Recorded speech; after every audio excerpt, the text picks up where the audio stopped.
अंतर्राष्ट्रीय विश्व हिंदू परिषद के प्रमुख प्रवीण तोगड़िया विजयपुर पहुंचे, जहां उन्होंने संगठन से जुड़े कार्यकर्ताओं को संबोधित किया। इस दौरान उन्होंने जनसंख्या संतुलन, हिंदू एकजुटता और धार्मिक पहचान से जुड़े हुए मुद्दों पर अपने विचार रखे।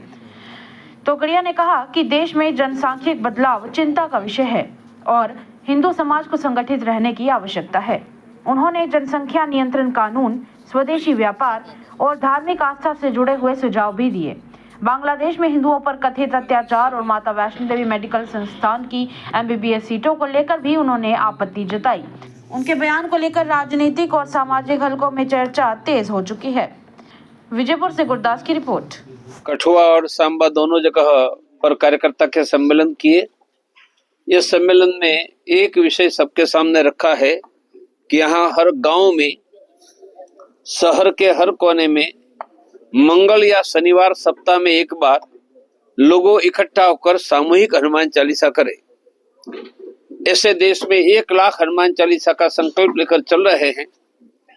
फिर यह हनुमान चालीसा के आधार पर देश के करोड़ों हिंदुओं में किसी को भी मदद चाहिए तो हमारा हिंदू हेल्पलाइन का नंबर 020-6680-3300 020-6680-3300 उन पर फोन करेंगे तो हिंदुस्तान में किसी भी हिंदू को कहीं पर भी मदद मिलेगी। ऐसे करोड़ों लोगों की मदद की व्यवस्था दुनिया में किसी ने नहीं की है। ये व्यवस्था हिंदू समाज की ओर से और अंतर्राष्ट्रीय हिंदू परिषद, राष्ट्रीय बजरंग दल, राष्ट्रीय महिला परिषद, ओजस्विनी की ओर से हिंदू समाज को दे रहे हैं और हनुमान चालीसा केंद्र के आधार पर ये व्यवस्था हम लोगों तक पहुंचाएंगे। बांग्लादेश पर बोलेंगे। आप उल्टा पूछो कि ऐसा कोई मुसलमान के साथ हुआ होता तो क्या होता? दुनिया के पूरे मुसलमान कुत्ते। तो बांग्लादेश में दीपू दास की हत्या पर पूरे हिंदुस्तान में इतना कम आक्रोश क्यों है? आक्रोश है।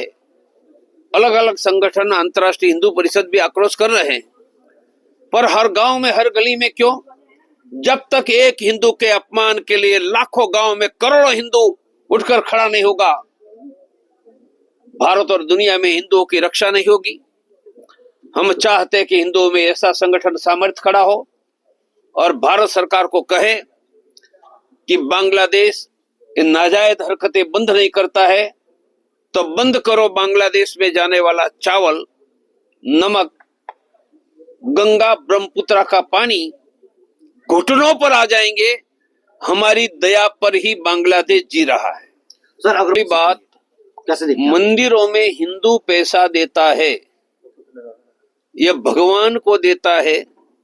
यह पैसे का उपयोग भगवान के बेटा बेटी हिंदुओं के लिए है। तो हिंदुओं ने दिए वैष्णव देवी के पैसे से यदि मुसलमानों को शिक्षा देते हैं तो स्वीकार्य नहीं है। मैं हिंदुओं को कहूंगा कि ऐसा करते हैं तो वैष्णव देवी में जाकर सिर्फ ₹1.25 देना शुरू करो, बाकी पैसा देना बंद करो। पसीना हम बहाए, कमाए हम और पढ़ाए मुसलमान। इसलिए हिंदुओं, यह मुसलमानों का पढ़ाने का श्राइन बोर्ड बंद नहीं करता है तो मैं देश के हिंदुओं को अपील करो, वैष्णो देवी जाओ। शास्त्रों के आधार पर दक्षिणा देनी चाहिए। ₹1.25 से ज्यादा दक्षिणा कोई हिंदू नहीं देगा। हमारे पैसे से मुसलमानों को पढ़ाने का काम, और पढ़कर भी हरियाणा में क्या हुआ? सर, ऑपरेशन इसको किस तरह से देखते हैं? बस ब्रह्मोस मिसाइल थोड़ी लाहौर रावलपिंडी की ओर आगे बढ़े, उनकी जरूरत है। ये सुधरने वाले नहीं है। सर, आपने राम मंदिर, अरे कुछ नहीं, ये सब पॉलिटिकल स्टंट है। हमने करना था वो कर दिया। अयोध्या में भव्य मंदिर बन गया। ये पॉलिटिशियन के पॉलिटिकल स्टंट पर हिंदुओं को ध्यान नहीं देना चाहिए। आप हनुमान चालीसा जगह जगह पर चलाओ और एक हिंदू दूसरे हिंदू को मदद करे, छोटी भी मदद करे तो हिंदुत्व का काम हो जाएगा। सालों के पॉलिटिकल स्टंट है। ऐसे स्टंटबाजों पर क्या ध्यान दे रहे हो? समय मत बिगाड़ो मीडिया वाले आप भी। Thank you sir.